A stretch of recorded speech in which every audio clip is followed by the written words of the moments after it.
Hi everyone, अस्सलाम वालेकुम, good evening and very welcome back to my YouTube channel. As you know हम discuss कर रहे हैं अकाउंटेंसी को और चैप्टर नंबर फर्स्ट डिस्कस कर रहे हैं, जिसमें आज बहुत ही इंपॉर्टेंट टॉपिक को आज हम डिस्कस करने वाले हैं। आज फिफ्थ लेक्चर है हमारा अकाउंटेंसी का और मैं आज आपको बेसिक टर्म्स ऑफ अकाउंटिंग करवाऊंगा, कहीं मत जाइएगा। This is very important lecture जो आपकी बेस देखिए आपकी बेस को अंडरस्टैंड करवाएगा, ये आपको बेस बनाएगा कि अकाउंटिंग होती क्या। जिस तरह से आप एक स्कूल के अंदर जाते हो ना, एक कॉलेज के अंदर जाते हो, जैसे ही बच्चा आता है तो नया नया वो क्या उसको फौरन से तो नहीं सिखा देते कि बेटा आज आपने मैथमेटिक्स का ये वाला क्वेश्चन सॉल्व करना है आज ये, तो उसको पहले बेस बताते हैं, चीजें समझाते हैं, फॉर्मूला बताते हैं एंड देन फिर उसके बाद फाइनली वो क्वेश्चन करता है। इसी तरह से आपको भी अकाउंटिंग को अंडरस्टैंड करने के लिए उसकी बेसिक टर्म्स को अंडरस्टैंड करना बहुत जरूरी है और ये बहुत ही इंपॉर्टेंट लेक्चर है और बहुत ईजी वे में हम आज डिस्कस करेंगे। आज फर्स्ट वीडियो है इसकी बेसिक टर्म्स ऑफ अकाउंटिंग की, तो चलिए इसको स्टार्ट करते हैं। So let's begin.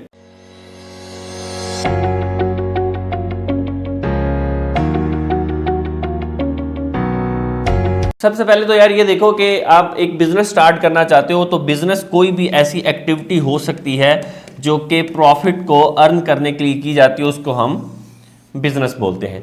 एक बिजनेस स्टार्ट करना चाहते हो और बिजनेस कौन करने वाला है, ये एक पर्सन है जिसका नाम है असलम। ये एक बिजनेस करने जा रहा है और इसको आज हम बिजनेस करवाएंगे इस तरह से। ये बिजनेस करने जा रहा है असलम और बिजनेस की एक्टिविटीज को इसने 1 साल तक या 2 साल तक इसने बिजनेस किया है। 2 ईयर्स इसने स्पेंड किए हैं अपने बिजनेस पे। अब ये देखना ये चाहता है कि इसकी फाइनेंशियल स्टेटमेंट्स क्या है, इसकी स्ट्रेंथ क्या है, कि इसको 2 साल में प्रॉफिट हुआ या 1 साल में प्रॉफिट हुआ या इसको लॉस हुआ। तो ये चेक करना चाहता है। क्या चेक करेगा ये?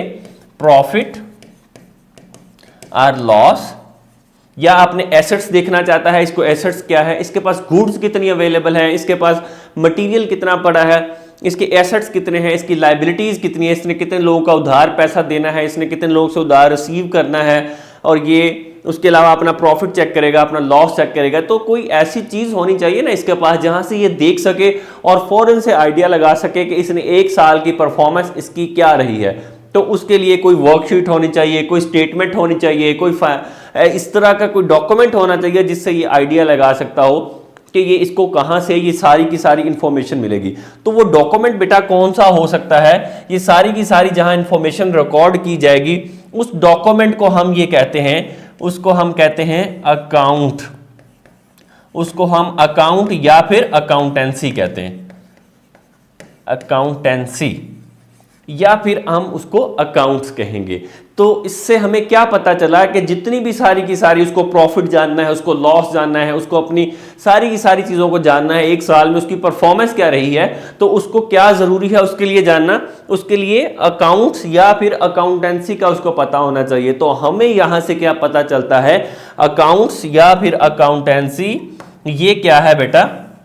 ये बेटा एक है बेसिकली एक लैंग्वेज है। लैंग्वेज, हमें यहां से ये पता चला कि अकाउंटेंसी या अकाउंट एक लैंग्वेज है। और किसकी लैंग्वेज है?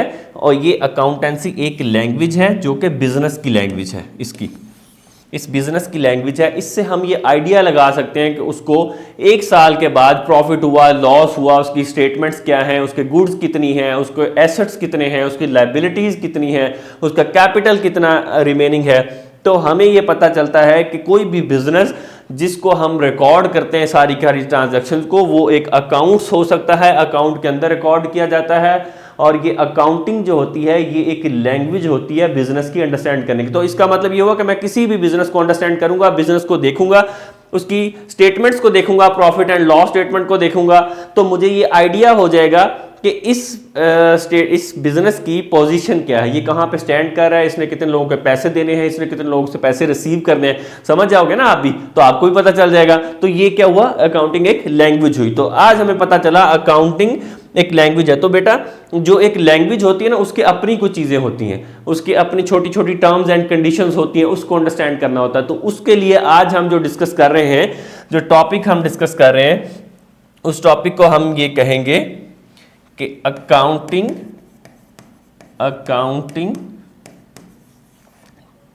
टर्म्स। उसको हमने नाम क्या दिया है?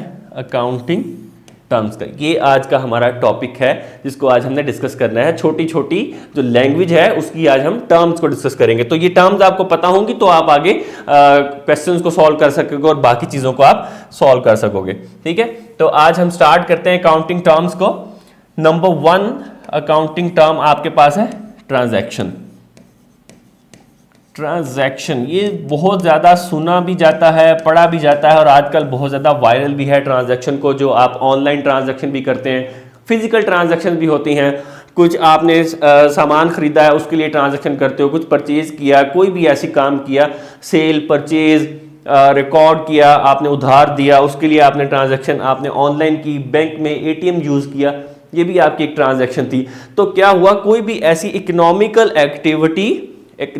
एक्टिविटी जो आपके बिजनेस की पोजीशन पे इंपैक्ट रखती है, इन्फ्लुएंस रखती है, वो आपकी ट्रांजैक्शन कहलाती है।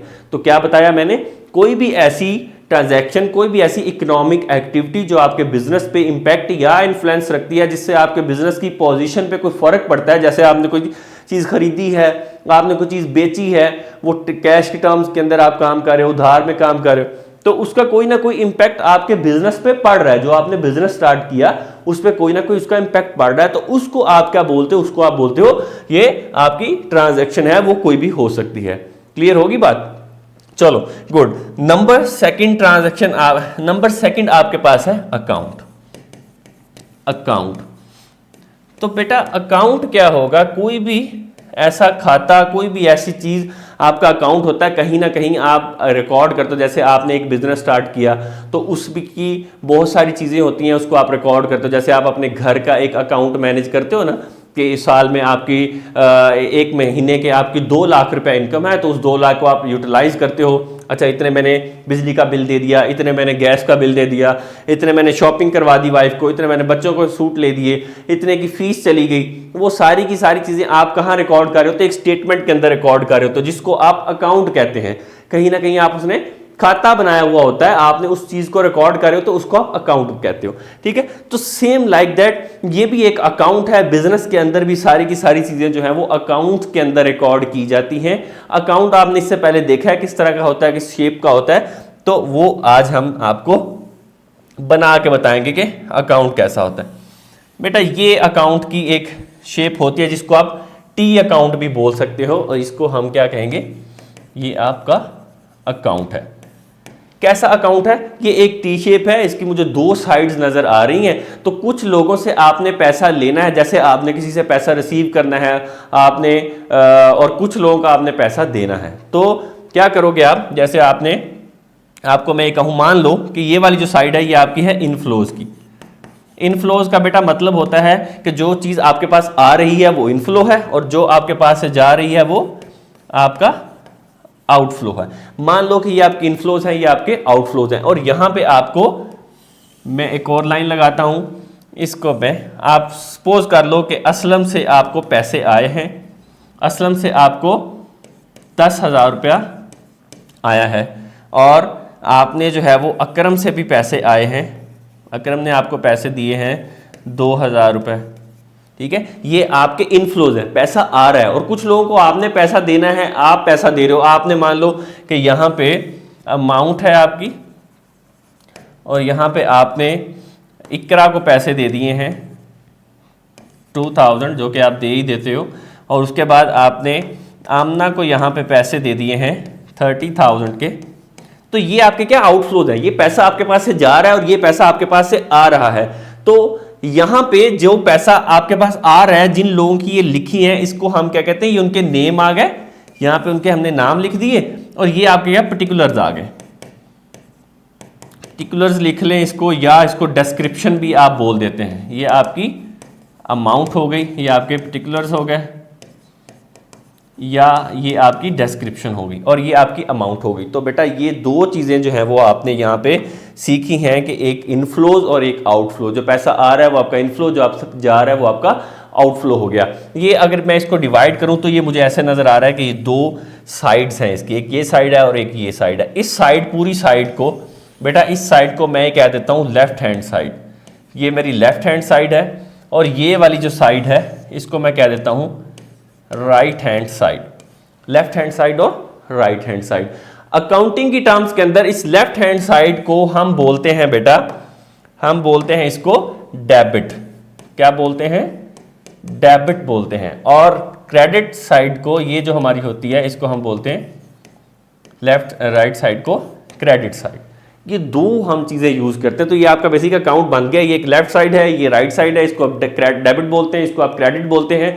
इन शॉर्ट टर्म के अंदर आप इसको DR से डिनोट करते हैं डेबिट, और इसको आप CR से डिनोट करते हैं क्रेडिट। ये आपका बेटा अकाउंट है जिसके अंदर आप डेबिट साइड होती है, क्रेडिट साइड होती है, और आप अपनी चीज़ों को रिकॉर्ड कर रहे हो। जितना खर्चा आपके पास से जा रहा है, जितने पैसे जा रहे हैं वो आपके इधर आ जाएंगे, जितना पैसा आपके पास आ रहा है वो आपका यहाँ पे आ जाएगा, तो आपका अकाउंट। तो इसी तरह आप जिस तरह आप घर का मैनेज करते हो, इसी तरह से आप अपने बिजनेस का भी एक अकाउंट मैनेज करते हो, और सारी की सारी चीज़ें इस तरह से आप उसमें लिख रहे होते हो, और आपका सारे का सारा काम हो रहा होता है। चलो जी, नेक्स्ट अब उसके पास हमने अकाउंट पढ़ लिया। और नंबर 3 बेटा हमारे पास है, नंबर 3 हमारे पास है कैपिटल। ये भी बहुत ही इंपॉर्टेंट टर्म है आपकी, कैपिटल। देखो अभी हम क्या करेंगे, अभी हम मूव करेंगे फ्रॉम टुवर्ड्स टॉप। यहाँ पे हमने देखा था कि एक बिजनेस स्टार्ट किया असलम ने, और उसने 1 साल बाद, अब जब असलम ने एक बिजनेस स्टार्ट किया तो उसने किस चीज़ से बिजनेस स्टार्ट किया? ऑब्वियसली उसने पैसों से स्टार्ट किया होगा। वो पैसे अपने उस बिजनेस के अंदर लेकर आया होगा, कैश लेकर आया होगा, सामान लेकर आया होगा, एसेट्स लेकर आया होगा, उन सारी चीज़ों से उसने अपना बिजनेस स्टार्ट किया था। तो जो पैसा असलम लेकर आया था बिजनेस के अंदर, उसको आप कैपिटल कहते हैं। जो ऑनर, ये जो बंदा है, ये ऑनर है, ये जो अपना पैसा बिजनेस के अंदर लेकर आएगा उसको हम क्या बोलते हैं? कैपिटल। जो पैसा ऑनर बिजनेस के अंदर लेकर आएगा उसको आप क्या बोलते हैं? कैपिटल बोलते हैं। अब वो पैसा भी लेकर आ सकता है, वो एसेट्स भी लेकर आ सकता है, वो किसी भी तरह के, जैसे कोई एकेडमी स्टार्ट करनी है तो उसमें आपको फर्नीचर की जरूरत पड़ेगी, सामान की जरूरत पड़ेगी। कोई बिजनेस स्टार्ट किया तो उसके लिए आपको लैंड की जरूरत पड़ेगी, बिल्डिंग की जरूरत पड़ेगी, कैश की जरूरत पड़ेगी। वो सारी की सारी चीजें जो है वो आपकी, जो ऑनर बिजनेस के अंदर पैसा लेकर आएगा उसको आप क्या बोलते हैं? कैपिटल बोलते हैं। अभी ये सारी टर्म सिर्फ आपने अंडरस्टैंड करनी है, और जब आप इसको किसी भी बुक्स के पढ़ोगे तो आपको ये सारा आइडिया हो जाएगा। पहले आपको उसका कॉन्सेप्ट लर्न करना है, फिर उसकी इंग्लिश पढ़नी है तो आपको समझ आएगी। अगर आपने इंग्लिश पढ़ ली, आपको कॉन्सेप्ट ही नहीं आता तो आपको कुछ समझ नहीं आएगी। जो पैसा अब ऑनर लेकर आ रहा है उसको आप कैपिटल बोलते हैं। नंबर 4 टर्म है बेटा आपकी, बहुत ही इंपॉर्टेंट टर्म है वो भी, वो है आपकी ड्राइंग्स। ड्राइंग्स क्या होती हैं? अच्छा, कुछ पैसा बिजनेस में से जा रहा होता है, निकल रहा होता है, उसको आप ड्राइंग कहते हैं। और ड्राइंग कौन सी होती हैं? ये पर्सनल यूज होता है। देखो आपका एक फैमिली है, एक आपकी फैमिली होती है और एक आपका बिजनेस होता है, दोनों आर द सेपरेट थिंग्स। आप किस लिए बिजनेस करते हो? इसलिए बिजनेस करते हो ना कि आपकी फैमिली अच्छा लाइफस्टाइल हो, अच्छे पैसे कमाओगे और अच्छा आपका लाइफस्टाइल हो, आपकी गाड़ी अच्छी हो, घर अच्छा हो, इसीलिए करते हो ना। तो आप बिजनेस भी इसीलिए करते हो। तो जो पैसा आप अपने बिजनेस में से विदड्रॉ करते हो for personal use, personal use के लिए जितना पैसा आप अपने बिजनेस में से विदड्रॉ करोगे उसको आप क्या कहते हैं? ड्राइंग कहते हैं। ये आपका है पर्सनल यूज।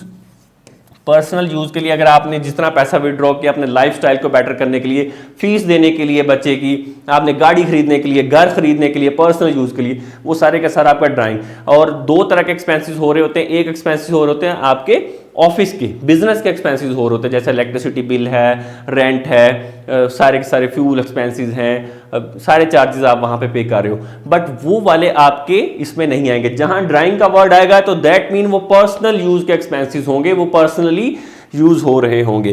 ठीक है, तो ये हमारी टर्म जो है ये भी कंप्लीट हो चुकी है। ओके, नेक्स्ट टर्म की तरफ मूव करते हैं। नेक्स्ट हमने पढ़ना है लायबिलिटीज और एसेट्स को। लायबिलिटीज और एसेट्स, नेक्स्ट टर्म है हमारी बेटा टर्म नंबर 5, लायबिलिटीज। लायबिलिटीज क्या होती हैं आपकी? देखो आप जब भी बिजनेस करते हो तो कोई ना कोई चीज़ आप खरीदते हो, उसको सेल करते हो, और कोई ना कोई चीज़ आप उधार पे सेल करते हो, या आप उसको किसी को आपने पे करनी है, कोई भी चीज़ आपके ज़िम्मे है, आपकी ऑब्लिगेशन बन जाती है। जैसे एक एग्जांपल ले लेते हैं कि आपने कोई सामान चाहिए था, आप फ़ौरन भाग के शॉप पे चले गए, जल्दी से आप मेहमान आए और आप दुकान पे चले गए, कोई चीज़ लेकर आए हैं। जब आप बेटा ले आए हो तो आपके पास पैसे ही नहीं थे, तो उस बंदे ने कहा ठीक है आप बाद में दे देना, तो वो अब आपके जिम्मे हो गया, आपकी ऑब्लिगेशन बन गई है। यू हैव टू पे दैट, बिजनेस हैज टू पे दैट ऑब्लिगेशन। आपके बिजनेस ने वो ऑब्लिगेशन पे करनी ही करनी है। आपने किसी से पैसा लिया, जैसे आप अपने दोस्तों से उधार पैसा लेते हो और आप वापस नहीं करते हो, ऐसा ही है ना कि करते हो वापस? चलो कमेंट के अंदर बताओ कि आप अपने जब दोस्तों से पैसा लेते हो उसको वापस करते हो या नहीं करते हो। मुझे लगता है आप वापस ही नहीं करते हो, तो वो आपकी, लेकिन आपकी ऑब्लिगेशन बन जाता है, आपको वो पे करने ही करने हैं। बिजनेस भी इसी तरह से सम टाइम वो लोन ले लेता है, सम टाइम वो क्या करता है, लोन लेता है बैंक से या फैमिली मेंबर से, फ्रेंड से, किसी से भी लेता है, बट यू हैव टू पे दैट। आपने कभी ना कभी तो वो पे करने हैं। इन शॉर्ट, अल्टीमेटली ऐसा खर्च, ऐसे पैसे जो आपने किसी से उधार चीज़ खरीदी है या आपने बिजनेस स्टार्ट करने के लिए लिया या किसी भी तरह से आपने कोई भी चीज़ ली है, तो वो आपका एक्सपेंस बन जाता है, लायबिलिटी बन जाती है, जो कि आपने बिजनेस हैज़ टू पे। बिजनेस हैज़ टू पे, पे यार कमिट, जो भी आपने किया ऑब्लिगेशन है, ये एक ऑब्लिगेशन है which business has to pay और business has to commit that. ठीक है, लायबिलिटीज के पास बाद आपके पास बेटा 6 जो टर्म हमने डिस्कस करनी है वो है आपके assets. This is also very important term, assets.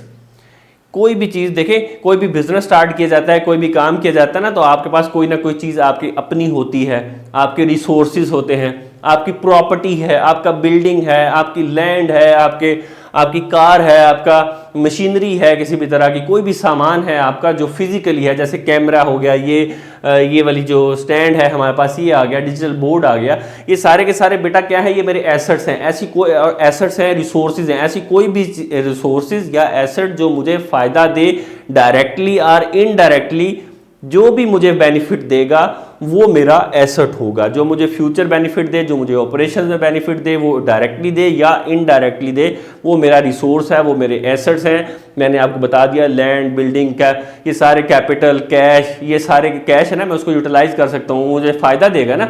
Building है, मैं यहाँ पे रह रहा हूँ तो ये मुझे फ़ायदा दे रही है। कैमरा है, इससे मैं वीडियोज़ को रिकॉर्ड कर रहा हूँ तो ये मुझे फ़ायदा दे रही है।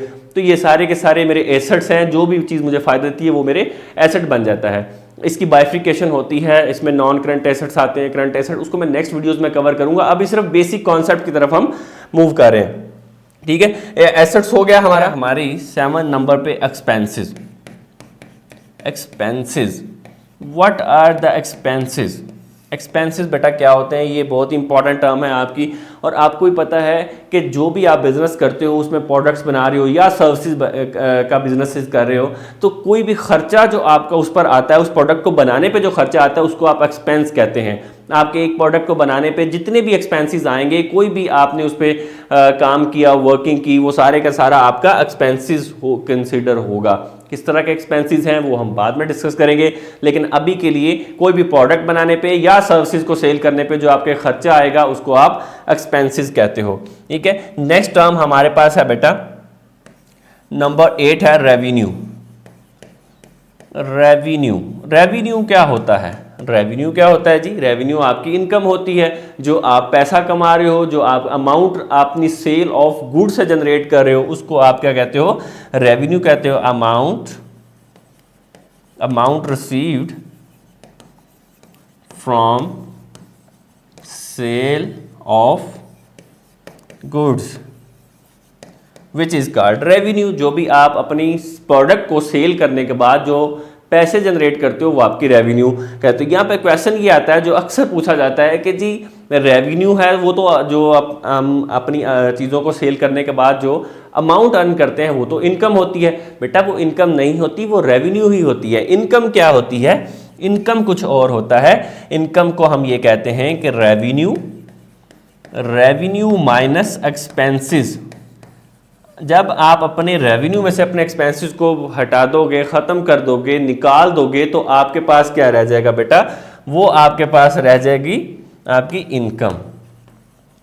इनकम हेडिंग तो दी नहीं हमने इनकम की, ठीक है। तो जो आपके रेवेन्यू में से एक्सपेंसेस निकल जाएंगे इनकम। बेटा सेल जो है ना, जब आप जनरेट करते हो, जैसे आपने एक दिन में 10,000 रुपये की सेल जनरेट की है, फॉर एग्जांपल 10,000 रुपये की आपकी रेवेन्यू थी बेटा, जो आपने चीज़ें बेची हैं, उसमें आपके एक्सपेंसेस थे, उस प्रोडक्ट को बनाने का भी तो कोई ना कोई खर्चा आया होगा ना। तो हो सकता है आपके 7,000 रुपये जो है उस प्रोडक्ट को बनाने का खर्चा आया होगा, तो जो 3,000 बचेगी बेटा ये आपकी इनकम बनेगी। और ये डेली भी आप इसको चेक कर सकते हो। ये एक ऐसी चीज है जिसको आप डेली बेसिस पे अपने रेवेन्यू को और अपनी इनकम को चेक कर सकते हो। आपने कितनी चीज बनाई, कितने का खर्चा आया, उसको आप चेक किया जा सकता है। But the thing is that कि एक टर्म होती है आपके पास प्रॉफिट। प्रॉफिट को आप डेली बेसिस पे बेटा चेक नहीं कर सकते। Profit is a different term. Profit क्या होता है आपका, उसका मतलब होता है all types of revenue, total revenue. जब आप टोटल रेवेन्यू में से माइनस कर दोगे अपने टोटल एक्सपेंसेस, तो आपके पास क्या आएगा, प्रॉफिट आ जाएगा। जब आप अपने टोटल रेवेन्यू में से टोटल एक्सपेंसेस को माइनस कर दोगे तो आपका प्रॉफिट आएगा। और प्रॉफिट डेली बेसिस पर नहीं आता, ये साल में एक दफा आप इसको चेक करते हो। जब भी आप अपनी स्टेटमेंट्स बनाते हो उसमें आप अपने टोटल रेवेन्यू में से, जैसे आपने डेली सेल की 10,000 की, उससे अगले दिन 10,000 की, एक मंथ में आपने 30,000 की सेल की, फिर 12 महीनों में आपने जो है वो मल्टीपल सेल्स कर दी, वो मल्टीप्लाई हो जाएगा। फिर उसमें से टोटल एक्सपेंसेस आपके साल के जितने थे वो निकल गए, उसके बाद आपके पास प्रॉफिट बच जाएगा। तो प्रॉफिट साल में एक दफा चेक होता है, इनकम जो है वो डेली बेसिस पे चेक की जा सकती है, और रेवेन्यू जो है वो आप ये भी डेली बेसिस पे आप इसको जनरेट कर सकते हो। रेवेन्यू आपकी सेल ऑफ गुड्स से आ सकती है। तो ये आपकी कुछ क्लासिफिकेशन थी जो यहाँ पे मैंने आपको बताई है। इसमें डिफरेंट तरह की और भी चीजें हैं, बट वीडियो ज्यादा लंबी हो जाएगी। आज हमने जो टर्म्स कंसिडर की हैं, ये इसको मैं जरा इसका साइज थोड़ा सा कम करके मैं आपको ये बता देता हूं कि हमने क्या क्या डिस्कस किया है बेटा। आज हमने डिस्कस किया है अकाउंट्स को डिस्कस किया है, बिजनेस को पहले देखा, सब्जेक्ट को देखा, बिजनेस क्या होता है, फिर हमने उसको अकाउंट्स को डिस्कस किया, फिर हमने उसकी टर्म्स को डिस्कस किया।